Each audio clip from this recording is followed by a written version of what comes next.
بسم الله الرحمن الرحيم الحمد لله رب العالمين وأشهد أن لا إله إلا الله وأشهد أن محمدا عبد الله ورسوله صلوات الله وسلامه عليه وعلى آله وأصحابه أجمعين أما بعد. So tonight inshallah we're going to discuss a few miscellaneous important masaa'il connected to a child or newborn, or in this case things before a newborn or before a child comes, masaa'il connected to that. So amongst those masaa'il, we're going to first mention, for example, is it permissible to find out the gender of the child? Is it permissible to find out the gender of the child? So the ulama say there's no problem in that. There's no problem in that.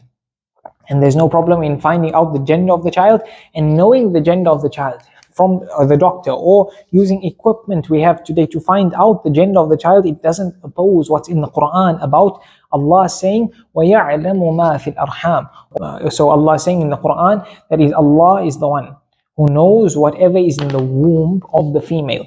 So therefore they say that what is meant in these verses of the Quran is not limited to gender. It's not limited to gender, because what these verses are saying is as if this knowledge is only to Allah alone. So knowing the gender of the child does not negate these verses, because these verses are not limited to only the gender. Allah knows the gender. Allah knows the time this person will die. Allah knows whether how the person will look. Allah knows the person's result after his life in terms of good deeds, bad deeds, etc. So the knowledge of Allah is much broader than merely the gender. So knowing the gender or finding out the gender or using equipment to find out the gender, it doesn't have any effect to these verses. It doesn't oppose or contradict these verses in any way. So it's permissible to find out the gender of the child, number one. Number two, people have sometimes something like gender reveal parties, or they have like baby showers, for example, before the child is born. What would the rule be on those kind of things? So the ulama say that for this contemporary mas'ala, that these kind of gatherings and get-togethers, they have no connection to religion. So they're basically a customary practice. They are basically a social gathering, a customary practice. It doesn't have any link to religion. And for such kind of gatherings and actions that have no link to religion and no link to ibadah, they all start off as permissible. So you can't say they're impermissible. You start off saying they are permissible, and if you want to make them impermissible, then you need to bring reasons. So as a start, these baby showers, baby gender reveal parties, etc., as a start, they are permissible. Because it's not a clear imitation of something distinct to the non-Muslims. It's not a clear imitation to something distinct to the non-Muslims. It's basically spread around the world. It's done by people of different religions, different cultures, everything. It's not specific to a specific group of people or specific non-Muslim group of people, and more than that, connected to a religion of the specific group of people. So once those things are out, and this is now just a customary social gathering, a custom, it's connected to a custom of people, no religious connection, then in this case it would be this thing in itself would be permissible, as long as these gatherings itself do not have anything impermissible in it. So once there's something involved in these gatherings, exposing the awrah, mixed gatherings, anything that would be deemed haram, then these gatherings become impermissible. Not because the gathering itself, but rather because of the haram or the impermissible action or actions found in it. Then the next mas'ala, the fourth last mas'ala, I think. What would the ruling be on artificial insemination or IVF? So for a couple who cannot have children normally,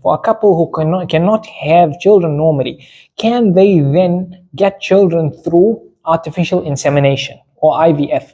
So the ulama say that if a person or if the couple try all normal means to get children, to basically conceive, and they try basically through going to the doctor, taking medicines, changing diet, whatever is recommended to try and help the lady conceive, or the husband or the wife to help them, whoever has an issue, if they take the means and try to take the steps to try and help the situation and fix whatever problem, if it is fixable, to normally conceive and normally give birth, they should do that.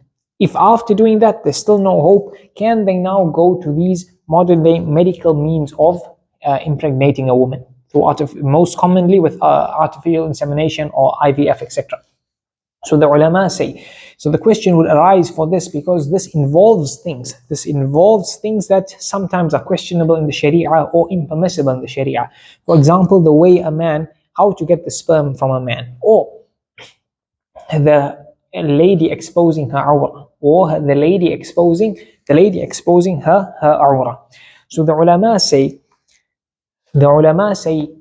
if all the means are tried out and it cannot, all normal means to fix situation normally they've been exhausted, there's no fix for the situation, then because we said that gaining to that a lineage and children is one of the 5 or 6, or some ulama do not even limit, of the main objectives of the Sharia, that Sharia strives that a person's, for example, a person's life is safe, his religion is safe, his wealth is safe. For example, these 3 things. There's a few others we mentioned. Amongst them is a person's lineage. Therefore, it's one of the biggest necessities in life. Hence, they say, therefore, it is permissible. It is permissible for a couple to thereafter go to these modern medical means for the wife to conceive a child. And then when we say that, the ulama say it's not just a blank open, a door fully opened, but because it's a necessity, the qaida is الضرورة تقدر بقدرها. الضرورة تقدر بقدرها. So when you say first of all, you have the necessity. Then you say الضرورة الضرورات تبيح المحظورات. So now the first qaida is that when there's necessity, then this necessity would cause certain haram things to become halal or to become permissible in that situation. The common example would be a person who is on the brink of dying and he only has or dying of thirst and he only has wine in front of him. Now he can drink. But how much can he drink? To his fill? No. Because الضرورة تقدر بقدرها. He can only drink the amount to quench his thirst, to give him life. That's why when they say, for example, a person is going to die out of hunger, so he finds then an animal that's dead, carrion, maita, then he eats from it. He eats there to keep him alive. Then they speak, can he eat to keep his full? Why can he carry meat with him, or can he carry the animal with him in case he's a necessity later on, that he would now be so hungry 2 days later, so then he can eat from this animal. Maybe he won't find. They speak on this mas'ala. Inshallah, we'll discuss it. They mention it in the chapter of food. They mention the chapter of food. So we'll discuss it there. But so this basically is the qaida, that when you have a necessity, it makes the haram halal, but also the necessity is not full open doors to it. Rather, it's limited. It's limited just to the amount you're allowed to go. And therefore, when they say it's permissible, they say that it's permissible if number one, the awrah of they would say you're not allowed for the lady or the man, but in this case the lady, to expose her awrah. The awrah, especially the main awrah, the middle body from the navel to the knees, they would say it's only permissible in situations where there's basically treatment from a doctor, etc. So when we reach there and we conclude this situation of not being able to conceive children is a medical situation that would be permissible for people to go and take these means, then in this case they say that a lady's awrah should only be exposed to a female Muslim doctor. So try and find a female Muslim doctor who's going to see these areas of your wife, number one. If there's no female Muslim doctor, then you get a female non-Muslim doctor. So it has to be female. If there's no female non-Muslim who can help, then you go to a trustworthy Muslim male. If not, then the final situation is a non-Muslim male. So that's the situations, number one. Number two, when it is a male, then the ulama say it's not permissible to have khalwa. So it's not permissible in a closed room for this male Muslim or non-Muslim doctor to be with the female. It's not permissible for them to be alone. Rather, there has to be a third party. There has to be the husband should be there, a nurse should be there, some other female, to make sure it is not khalwa. In that case, then a person could go to these artificial insemination, these means. But in saying that, when the ulama speak on artificial insemination, or when this topic is about, they mention like 7 situations of how this insemination could happen. 5 of them are not permissible. 2 are permissible. So which ones are permissible, which ones are not permissible? In summary, when you have the sperm from the husband, the egg from the wife, right?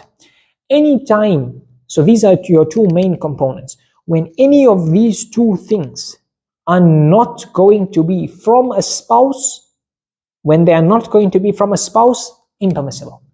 So that already covers 3 situations. Because we said 5 not permissible.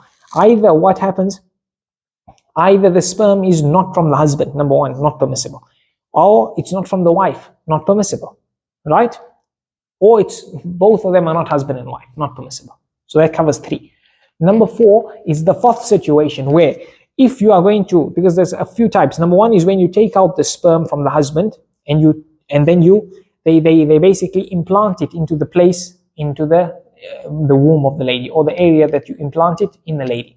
The second situation is where you extract the sperm and you extract the egg of the lady, you fertilize it and then implant it into the lady.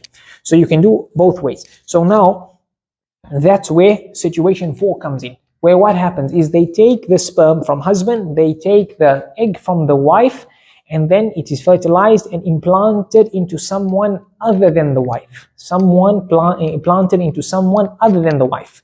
So here, non-spouse is involved, impermissible. Here, non-spouse is involved, impermissible. So left with us is the 4th situation. But before we mention that, the 4th one is also, the 5th one. The 5th one is also falling under currently the fatwa of the ulama. Currently is that it's impermissible. But before we touch on this one, we have the 2 permissible ones. So basically, when the sperm is from the husband and then put into the body of the wife, into the place where it is put into the wife, permissible. Or taken the sperm from the husband, egg from the wife, fertilized and then implanted into the wife, permissible. So that would be the 2 permissible manners of doing so. The 2 permissible manners of doing this artificial insemination. Then the 5th situation, the 5th one, according to the impermissible ones, or the 7th one that we're mentioning, it's when you take the sperm from the husband, you take the egg from the wife that wants to bear children, and then you implant it, they fertilize it, and then they implant it into the man's second wife. So here it's not the actual mother that we want here, the actual lady we want pregnant. And we said that if it's implanting somebody else, it must be a spouse. Or we said the whole situation rotates around the spouse. Now this one is a spouse, so would it be permissible? The current fatwa of the ulama is that it's not permissible. It's not permissible. It must be the actual lady who's going to bear the child. It must go into the lady who's going to be pregnant and bear the child. So if it were to happen that they didn't know the rule, then at this moment, the ulama, most of them say, if not all, they say it's not permissible. The committees of fuqaha who've discussed these technical modern masaa'il with doctors and specialists in these situations, they've concluded that this mas'ala of implanting it into a second or third wife, another wife of the husband, is not permissible. If it were to be done, who would the mother be?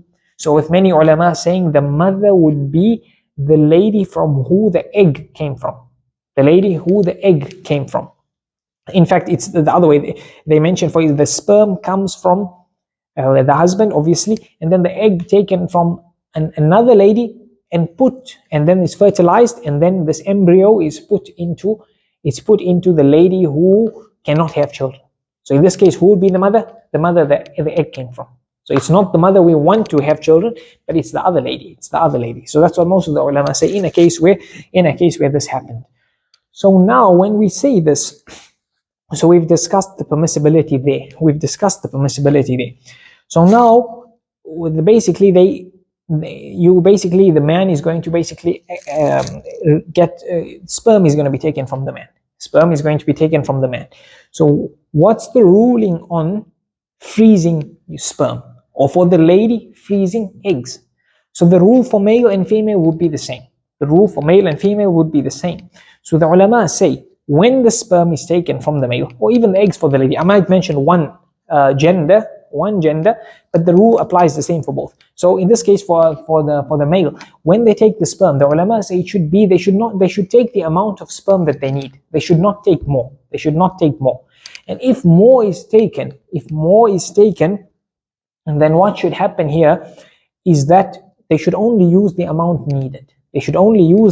needed.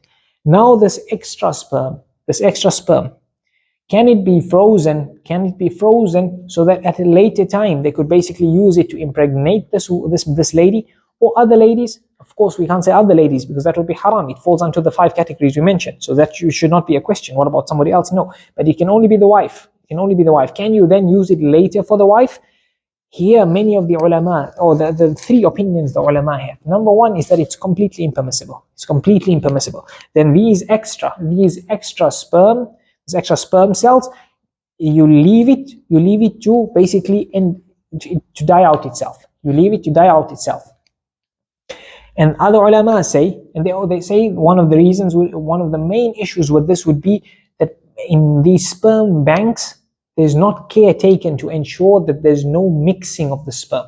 So it's very common sometimes that the sperm from this man, they're not keeping record that it's from this specific man, and then you cannot be guaranteed it will go to the specific lady. So therefore there can be a mixing in lineage. There can be a big mixing in lineage. So because of this, one of the main reasons issues come in these situations. Same thing when we discuss, inshallah, the fiqh of breastfeeding. Can you donate to milk banks? Similar thing applies, because then there's going to be foster relationship. Whichever child is going to drink from the lady's breast milk, there's going to be a foster relationship. So therefore it's important these things fall into this category. So opinion 2 is that it's permissible to do so. It's permissible to freeze the sperm from the male or the eggs from the female. Let's use them as sperm from the male in this case. It's permissible as long as it is used up, or used again within the life of this man. Or we can phrase it differently. We can be used as long as these two are husband and wife. So it's used for his wife. Then the third opinion, that would mean once he dies, you have to dispose of it. You cannot use it anymore. The third opinion is you can use it after his death as long as the wife is in iddah. So they are linking it to the aspect that some forms of marriage still remaining after talaq or after death. Of course, it's not the third talaq. The first 2 talaq, she's still as if she's the normal wife, as we'll discuss when we speak on talaq. But death also, there's some rules that would apply where she's, especially until iddah ends, where she'd have the rule of a wife. So therefore some ulama have broadened the mas'ala until there. The thing is, there's a huge risk of the mixing of these sperm, the mixing of the eggs. So therefore, if there's a need for it, for a short period of time, it needs to be transported somewhere to conduct this procedure, or whatever it may be, then in that case you can freeze the eggs. But basically, the safer opinion of many of the ulama is that you do not freeze it. You use what you need, the rest you let it die out. And if there be a need to freeze, use it while the person is alive, or while they married, husband and wife, and the husband is alive. And preferably use it as soon as possible. And they also recommend, the ulama, in these situations when you're dealing with this, there should be like a committee, and especially Muslim, or with regards to Muslims, so they can be watching over these milk banks or sperm banks to ensure there's no mixing of the lineage, and these procedures are taken, are carried out in a manner that fits with the Sharia, and fits with the guidelines that the ulama have mentioned. And with these deep technical masail, it's not fatwa of one alim and another alim, rather the committees that gather to discuss these masail of ulama of different schools, and also experts in whatever mas'ala, contemporary mas'ala they're speaking about. And then they come and reach a conclusion. That they mention, the ulama together reach a conclusion. So another mas'ala, now when we've reached that it's permissible for the couple to artificial insemination, can they basically, is it permissible to implant more than one egg or more than one embryo for twins? So is it permissible to implant more than one embryo in the lady for twins? Or do you have to go with one child? The ulama say once this is permissible, it's not necessary. You can do more than one. So it's permissible to implant more than one embryo in the hope that perhaps there's a higher chance for twins or triplets, etc. So it's not a need that it be one child, number one. The second mas'ala connected to this is, let's say a lady already had children. Now she can't have children. Can she now go to artificial insemination or IVF? The ulama say that it's permissible. The ulama say it's permissible in this case. The fact that she now cannot have children, she wants children, it doesn't mean the rule changes because she had children. So the rule would be the same. The rule would be the same. The couple can then go to IVF, artificial insemination, etc. to have more children. Then the second last mas'ala, what about gender selection? What about gender selection? So the ulama mention, firstly, traditional methods. Traditional methods. Because there's traditional methods and then there's modern day methods. There's modern day methods. So with modern day methods, a few methods have been used in the medical world. They've not been the most accurate and most successful. So now currently the most used and most prevalent methods are two. Again, to deduce the gender, it's again using the artificial insemination or the IVF, which refers to how whether the eggs are taken out of the lady or only the sperm from the man. So it rotates around that, and basically the sperm is taken out, then the male chromosomes or the female chromosomes, or whichever one is not needed. They want a boy, so then the female chromosomes are basically extracted and removed, and then male chromosomes are implanted into the lady, or mixed with her or fertilized with her eggs and then implanted into the lady. One of those two. Or if they want a girl, then the boy chromosomes are removed. So basically that's what they do. So when you go to this, then there is again the manner the guy takes the sperm out is an issue, and also then there's the awrah of the lady again being exposed. So because of that we're discussing this mas'ala. But before that, to start, the ulama say that a person should basically وَأُفَوِّضُ أَمْرِي إِلَى اللَّهِ, he should basically completely take all his affairs and put it to Allah. He should completely rely on Allah and trust that the choice, Allah's choice for a child, Allah's choice for the gender of this person's child, that is the best child. As Maryam alayhi salam, when she was born, her mother said, إِنِّي وَضَعْتُهَا أُنْثَى. She was saying, Ya Allah, I've given birth to a child, to a female. She wanted a boy because she had taken an oath that she's going to give the child in the service of Baytul Maqdis. So Allah says, وَاللَّهُ أَعْلَمُ بِمَا وَضَعْتُ وَلَيْسَ الذَّكَرُ كَالْأُنْثَى. Allah is most, وَاللَّهُ أَعْلَمُ بِمَا وَضَعْتُ. Allah knows best what she gave birth to. And Allah says that a female is not like a male. وَلَيْسَ الذَّكَرُ كَالْأُنْثَى. A male is not like a female. Some of the tafsir say, لَيْسَ الذَّكَرُ الَّذِي أَرَدْتِ كَالْأُنْثَى لَيْسَ الذَّكَرُ الَّذِي أَرَدْتِ كَالْأُنْثَى الَّتِي وُهِبْتِ. That this boy that you want, this boy that you wanted would have not reached the level of this female that you've been gifted by Allah. But there's a few meanings on that. But basically, what we're saying is Allah knows very best what's best for a person. We mentioned the ayah in Surah Shura of Allah gifting boys and girls to both boys and girls to some, boys to some, girls to some, and no children to others. And Allah knows best. So a person, first of all, they say a person should trust Allah. And the people of pre-Islam, they would be very saddened. They would be very saddened and would lament when a daughter was born to them. And Allah mentions it in the Quran. So a person should not be like that. And so you should trust Allah. And what Allah chooses for a person and the gender Allah chooses for a person's children, that is the best gender, and that's the starting point. That's the starting point, number one. But if a person wants a specific gender, in the child, then they say it's not wrong. It's not wrong. Because what we mentioned now, the mother Maryam alayhi salam wanted a son. Allah indicates as well to Zakaria alayhi salam, asking Allah, فَهَبَ لِي مِن لَدُنْكَ وَلِيًّا. Oh Allah, bless me and bestow me with somebody who'd come after me and continue my lineage. So he wanted a son as well. So it's not wrong for a parent to want a specific gender. So now, in saying that, the ulama say that your traditional methods, so they used to have specific diet regimes that the mother follows. They would assume or think that there's a chance then if you eat certain things, then that would cause the child to be a boy or a girl. And they would also say, for example, timing the intercourse of the parents. Basically, if they conceive at this time or not this time, then basically to affect the gender. So these traditional methods, the accuracy is obviously questionable, but they are permissible. They are permissible if somebody wants to do it. So the modern day medical, when you go and get medical, when the medical sphere now enters into the discussion. Can you basically go to the medical fraternity for them to now play a role in the gender? So here we said basically now mostly there's those two types we mentioned. The two types we mentioned, that the prevalent methods used. So here the ulama say it's not permissible to gender select like that. It's not permissible to gender select like that, or gender selection, except if there's a need. So most of them mention the need being if there's a hereditary disease or illness that one gender has. Usually you find, in, for example, every female in this, or most females in this family, they have a specific illness or disease.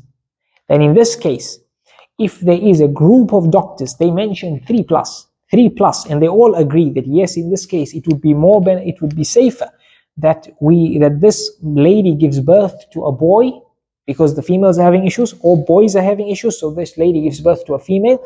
They agree, then in this case you can go to gender select. In this case.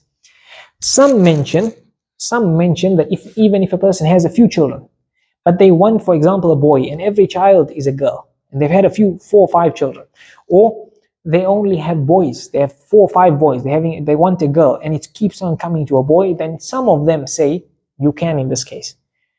Allahu a'lam on how, because we're exposing awrah in these things, and to have a specific gender, in theory, is not a need. It's not a need to make the haram halal. It's not a need to make the haram halal, because Allah knows best what is best for a person. So that situation, the ulama mention it.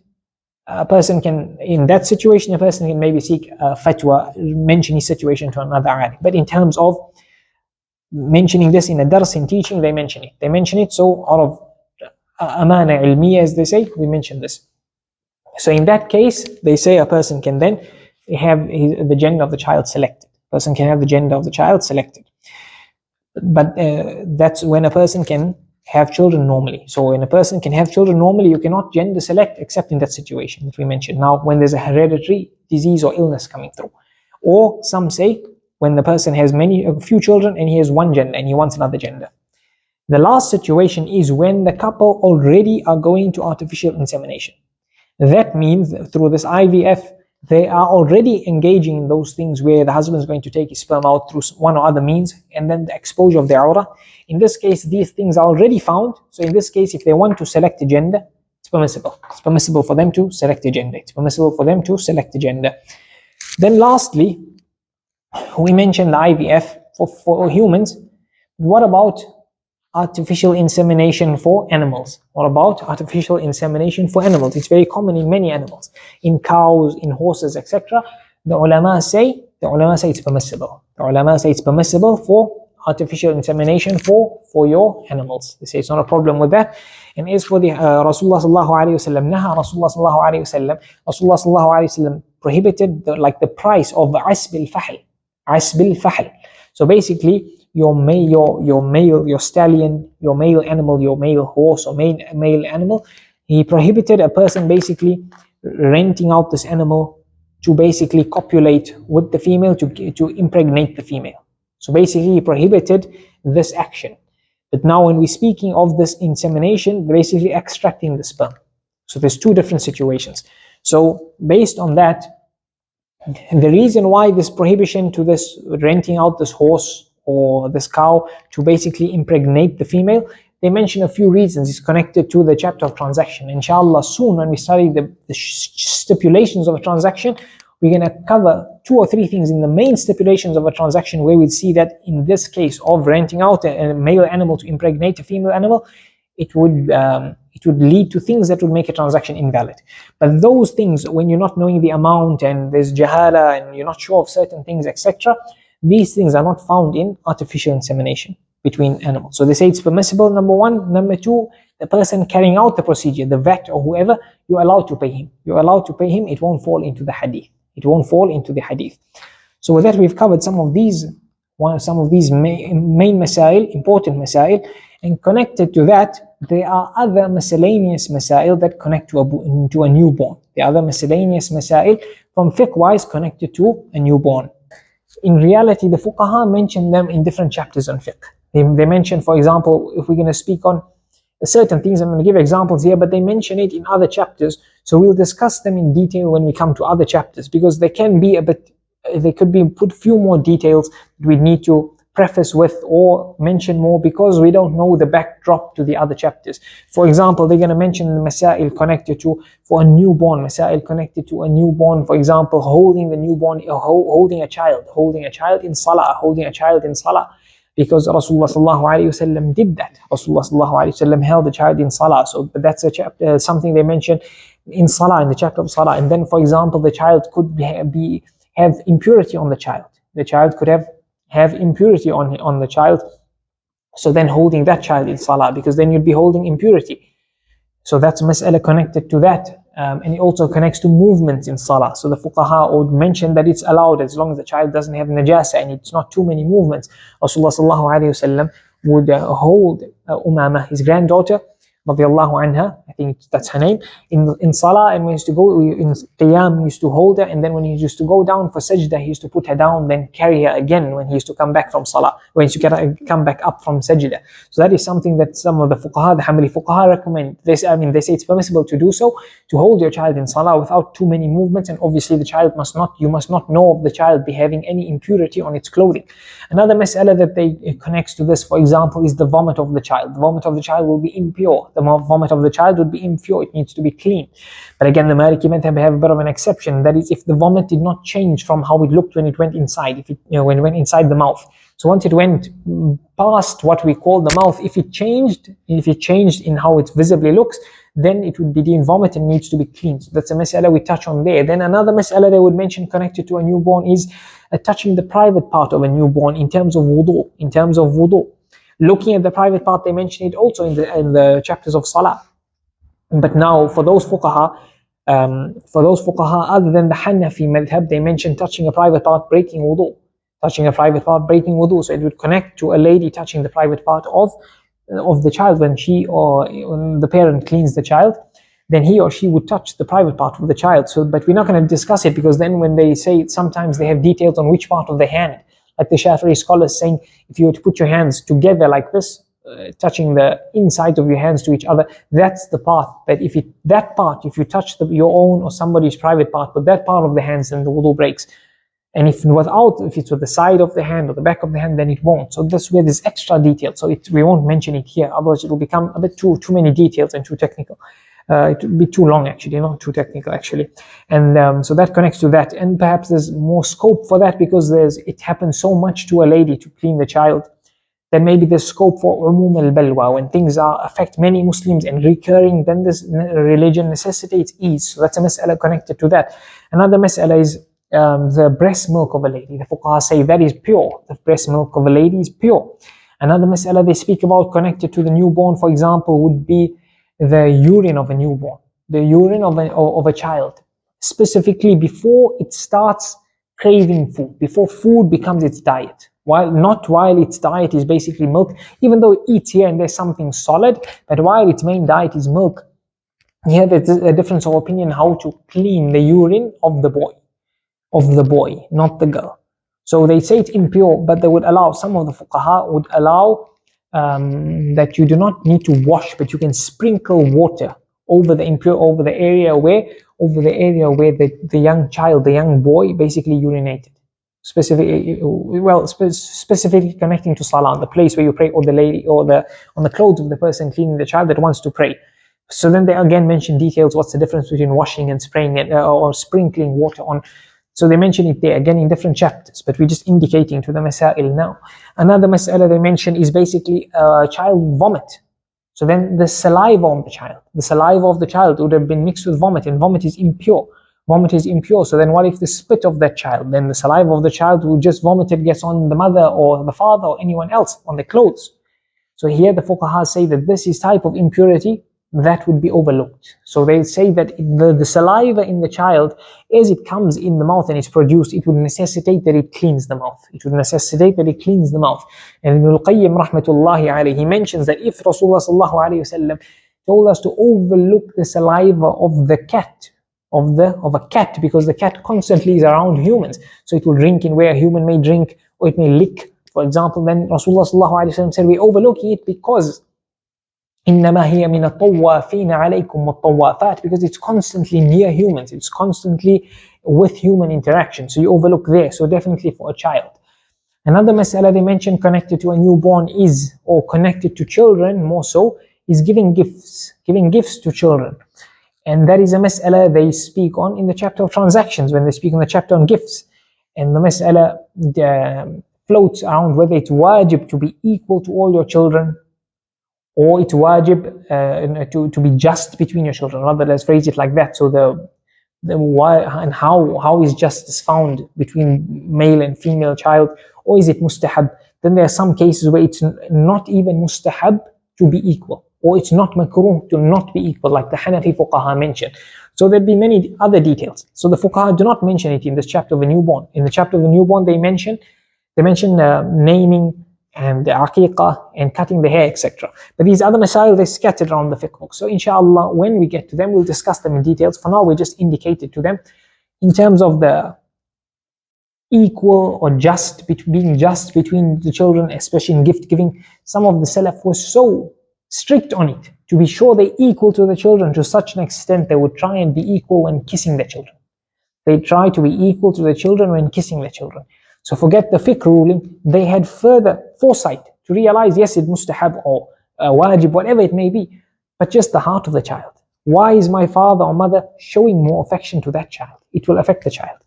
So that's why, so they would try and be equal even in kissing a child. So kissing a child, the fuqaha say it's something recommended. It's something recommended to show your affection and to kiss a child. In Bukhari and Muslim, Abu Hurairah radiallahu anhu narrates that Rasulullah sallallahu alayhi wasallam was sitting with Al-Aqra bin Habis, and he kissed, Rasulullah sallallahu alayhi wasallam kissed Al-Hasan bin Ali radiallahu anhu. So Al-Aqra said to Rasulullah sallallahu alayhi wasallam, I have 10 children. I've never kissed any one of them. So Rasulullah sallallahu alayhi wasallam said, Man la yarham, la yurham. Whoever does not show mercy, mercy won't be shown to them. And in another narration, Rasulullah sallallahu alayhi wasallam said, what must I do if mercy has been snatched from someone's heart? What must I do if mercy has been snatched from someone's heart?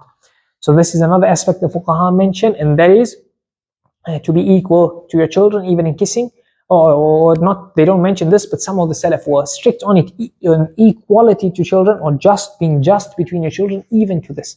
Even they wouldn't like to, one child sits on the lap and the other one is on the floor, so that the child doesn't think, why is my father or grandfather giving preference, or mother or grandmother giving preference to the sibling, to that extent. And then also we mentioned, the fuqaha mentioned the recommendation to even show affection to your children and kiss your children, specifically kissing your children, the sunnah of Rasulullah sallallahu alayhi wasallam. And then lastly, Ibn al-Qayyim mentioned is in one of the main books to go to for the fiqh of the newborn. Ibn al-Qayyim, it's called Tuhfatul Mawdud. Ibn al-Qayyim mentions a chapter on bringing up a child. So it's a good read. It's a good read for a person to get some info from Ibn al-Qayyim on what he mentions, recommending to bring up a child. But just in summary, one aspect he speaks about, and he says the importance of instilling good character and good morals and religious morals in your child when you bring in the child up. He says that the child will pick up from the character and behavior and utterances of the parent, or from the parent. While it is a child, it will pick these things up. It will pick up the fact that the parent is quite stingy, or the parent gets angry quickly, or the parent speaks impolitely or harshly to the mother or to the father, or uses vulgar language, etc. The child will pick it up. He says the child will pick it up. Then later in life, it's very difficult. It's very difficult for the child to let go of these things that he was basically got used to from when he was young. And he mentions these things, and it's something very important to keep in mind. He even mentions the aspect that when the child starts now getting to the age of, when we said mumayyiz, just before that even, he says that the child should be kept away from like futile gatherings, because then the child would get used to such things and would not be using its time for beneficial things. So connected to that is today, certain things that a child could be engaged with, games, etc., to do it in moderation, so the child doesn't become hooked onto these things, and the child's time rather can be spent and guided to spend it in more beneficial ways. There's actually one more mas'ala to touch on that I didn't touch on a bit earlier, and we're going to indicate to the mas'ala, maybe this time give the rule or indicate to the rule, inshallah. And that is the ruling on the amniotic fluid. So basically what we're going to be referring to is the amniotic fluid. and the other fluids that come out of the lady, which is most likely only the amniotic fluid or the mucus plug. We're referring to the fluids that come out from the lady before birth, and these would be at birth. After birth, then what would come out of her is mostly, it would be blood that would be nifas. It would be nifas. So what we mean when we're referring to the ruling on the amniotic fluid, we refer to it as the amniotic fluid, but the other fluids, mainly the mucus plug, as we said, will take the ruling of it. And what is some call the bloody show, or connected to the mucus plug, the rule will be a bit clearer there. It will be quite clear there when we mention, because it has the aspect of blood to it. And blood is the rule of impurity, and breaking the wudu is much simpler. So basically, we're referring here, when we speak about the amniotic fluid, we're referring to the aspect of cleanliness. Is the fluid deemed clean or not? So the lady who, if she has amniotic fluid coming out, does she have to change whatever part of her clothing that the amniotic fluid fell on or touched? Or is it pure? She can pray in that state, number one. Number two, does it break the wudu? Does it break the wudu or not? That's our two questions in there. So the fuqaha, when they touch on this mas'ala, they link it to and connect the rule to vaginal discharge. So that's how they look at the mas'ala. Most of the fuqaha look at it like that. So basically, what the rule would be on vaginal discharge in terms of breaking the wudu and in terms of purity or impurity, they will link it here. They will link it here. So in saying that this is, as long as there's no blood, or assuming, let's say pus, but let's say mainly blood, it does not come with the fluid. If there's blood, then it will be impure. It will be impure. So that the rule will be simple there. It will be impure. And then when it comes to wudu, then we're going to speak on it. We're going to speak on it here as well, because the masaa'il, they will interlink. So therefore, we have to touch on the mas'ala of vaginal fluid. Again, there's details to vaginal fluid. Hence, we're not going to explain it in full-on details, because that will be when we speak on, when this mas'ala comes in the chapter that it is discussed in. But we're going to discuss on it. We're going to touch on a few important things connected to this, that an answer can be reached for amniotic fluid. So the fuqaha, when they speak on vaginal fluid, then in terms of breaking the wudu, then as a start, because of where it comes out from, and according to many of the fuqaha, most things, if not all things, or most things that come out of the front or back passages, meaning the private parts, then those things will break the wudu. As a start, we say it like that. And then there's exceptions, obviously, to this rule. As we're going to mention as well, there's a vaginal fluid that the wudu would not break from, according to some of the fuqaha. So some would say anything that comes out of the front or back passage would break the wudu. So that's why we're going to put it as a start like that. As a start, it would break the wudu. And then when we say that, that is now different to the purity side of things. So when we say it breaks the wudu, then the fuqaha say now, the Hanafi and Shafi'i fuqaha give more details, and I've said before how the madhahib intertwine. They help each other out, because some would just say vaginal fluid is pure, it breaks the wudu, and they leave it like that. But then you're going to have different colors of the vaginal fluid. You have different parts of the woman's private part that the fluid comes out. Some might not specify these things, and the others would. So they help each other. So, for example, if we're going to start now with the Hanafi madhab say that the vaginal fluid that comes out, if it is clear or white, then this fluid would be pure. Number one, it would be pure. Number two, it would not break the wudu. So now when we say that, it links to another mas'ala that many Shafi'i scholars, amongst others, who explain it in detail. So basically, the passage for a lady, for her front private part, they're going to say it goes into three categories. There's the first category that's going to be deemed the outside of her the private part area. So this side is going to be deemed the outside, and therefore what comes out of there would be pure. We're speaking of vaginal fluid currently. It would not break the wudu, and it would be pure because it's come out from the outside of the body. It would come out from the outside of the body. So when they speak on this vaginal fluid, the fuqaha in general, they refer to what comes from the inside. So what comes from the outside, the rule according to all is that it would not affect the wudu and the purity. So what comes from the inside? So now how do we know what's inside, outside, etc.? So here we're going to say, the fuqaha say that what comes out from the outside, as we said. But what is the outside? So some of them have different ways of phrasing of phrasing what's the outside. So some would say the area that needs to be washed when a lady answers the call of nature. That part that has to be washed, that's deemed the outside. That's the outer genital area. So what comes out from there is deemed from the outside of the body. You just wash that off in terms of one's general cleanliness, but not specifically that it would affect the salah if a person prayed with that being in that state, a lady praying being in that state. So then the inside of her private area, some would say it's the part that cannot be seen when the lady squats down. So when she squats, what comes from the side, the inside that cannot be seen to the side that can be seen, that is now what breaks the wudhu. That is now what breaks the wudhu, and it's the main point of vaginal fluid that we're speaking about. So there, what comes out from that inner side, what comes out from the outer side would be pure and would not break the wudhu, right? What comes out from the inner side, the Shafi'i madhab says that would be pure, number one, and it would break the wudu. And so too, exactly like that is the Hanbali madhab. The Maliki madhab would say it is impure, breaks the wudu, and the Hanafi madhab, okay, let's leave the Hanafi, because the Hanafi madhab, exactly as we said, in terms of the color, if it's a see-through white color, see-through or white color of fluid that comes out, then it would not break the wudu and it would be pure. And if it was discolored, then it will break the wudu. It will break the wudu and it would be impure. That's the opinion of the madhab itself and the opinion of Imam Abu Hanifa himself.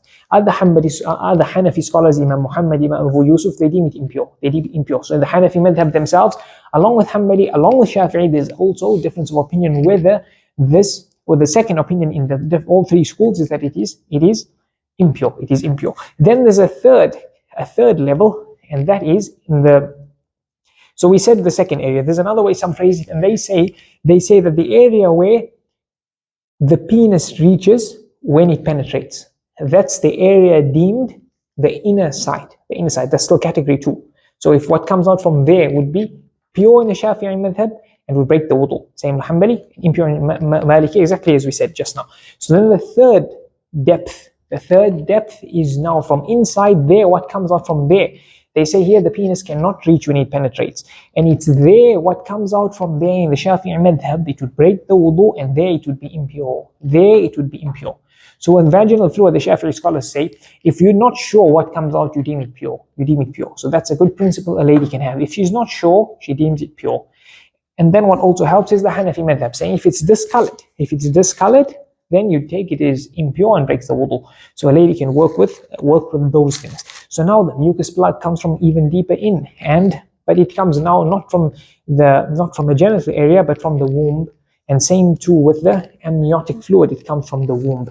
So when it comes to there, they say, as I said, it connects to this mas'ala. So those who deem the vaginal discharge is pure would deem what comes out of the amniotic fluid, they would deem the amniotic fluid pure. They would deem the amniotic fluid pure. Obviously, as long provided that it doesn't have blood with it, or even pus, but mainly blood, because once blood comes to it, then it would be impure. So we don't need to mention the aspect of blood, because blood is impure and would make something impure. It would make something impure. So in that case, now we're speaking if it came out without any blood, it came out as is, then the same rules what we mentioned just now for vaginal fluid in terms of purity and impurity would apply here.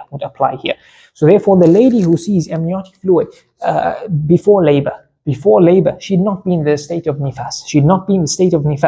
Then that which comes out, she'd have to analyze. We'd know where it comes from inside, in the sense that it's not from the outer area. So therefore, it already has the aspect of wudu in the Shafi'i madhab, and also the Hanbali madhab, the Maliki madhab as well, and the Hanafi madhab based on the Hanafi madhab based on the color. And so, in saying that would connect now immediately to the breaking of the wudu and also to the purity, as we just explained. And connected to the principle we mentioned when we started, and that is what comes out of the front or back passage would break the wudu. This would break the wudu, except in what we mentioned of the Hanafi madhab, except what we mentioned on the main opinion of the Hanafi madhab. Then there's the second opinion which we mentioned, hence some of the Hanafi fuqaha, Ibn Abidin for example, he says out of precaution, renew the wudu and clean it. out of precaution, because the other strong opinion is there, renew your wudu and clean it. Hence some of the Hanafi fuqaha, when they speak on this mas'ala, they say if a lady is able to clean herself and renew her wudu, she should do so. It's recommended to do so. But if she's out and about or is not able to, then in that case she can take the opinion of it being pure and does not break the wudu. This is when it is clear, when it is a clear fluid or liquid that comes out, clear or whitish, etc. And then sometimes the liquid will flow constantly. Before labor, it will flow constantly. So then in this case, the lady would take the rule of somebody who has incontinence, meaning there's something that breaks the wudu that continuously happens throughout a period of time for salah. So as we said, we're not discussing that mas'ala. That mas'ala gets discussed in the opening chapters of fiqh. So, but I'm just indicating to the mas'ala. So these masaa'il that we are just indicating to without a full-on fiqh explanation, we're indicating to the mas'ala, a lady or a person in the situation then can go and they'll know exactly what the mas'ala is. They can then consult an alim who can then give them the details of the mas'ala, for as long as we haven't discussed it fully in our lectures. And then there's one more aspect, and that is, for example, if a lady had a C-section. Then it would depend, the amniotic fluid that would come out there if her waters broke or her water did not break. If it broke or it did not break. If it broke, it would have mostly gone out from its usual passage, and the same rules apply. If the water did not break, then basically the baby would still be, when it's taken out, it would still be in the amniotic sac. So therefore, if somebody, the mas'ala then of breaking the wudu of the lady would basically not apply here, because she'd be in nifas, or she'll be as good as in nifas or on the brink of nifas. So there'll be no question of salah for her. But now let's say somebody else were to hold the baby, then the baby would be in the amniotic sac. Now, some of the Shafi'i scholars speak on the amniotic fluid and say it is impure. Why is it impure? They say it's because it's an excretion from the body, and they say that if this excretion spoils, if it is left over a period of time, then this thing is deemed impure. And they say that amniotic fluid would spoil over time. Therefore, it would take the rule of excretion and therefore impure. So that's one thing to remember here. And then number two, the amniotic sac would have moisture on it from excretion from the mother's body, and also from blood of the mother. So it would have these things and moisture on it. And in saying these things, therefore the amniotic sac, somebody out of precaution, if not it's a must, if not a must, then out of precaution, if somebody who is from those who have to perform the salah, they touch the baby, they should wash their hands or a part of their clothes that may be touched on the baby that's in the amniotic sac, based on that. But if it was to be deemed clean, the amniotic sac, then of course the rules, as we mentioned, the Masaa'il rotate around the same things. Then the baby is born at times, then the baby would have then moisture on it, mucus on it, but mainly it could have blood on it. In that case, if somebody were to hold the baby, and the blood of the baby or something impure from the baby were to go on the person, then the person should wash that part before salah. But if sometimes the babies are not bathed, so they are dried, then this impurity, somebody were to hold the baby that's now not bathed, but it had blood on it and mucus on it, whatever it had, then because it's now dry, then impurity does not contaminate or does not move from one object to another when it is dry. It's mainly when it is wet, a bit more than moisture even, it's wetness is there. So therefore, if a person were to hold the baby and it's been just wiped, then it went on its clothes, held the baby on its clothes, for example, then that would not make the clothes impure, neither would it make the person's body impure. So with that, I think we've covered most of the masail. Inshallah, this one is clear as well.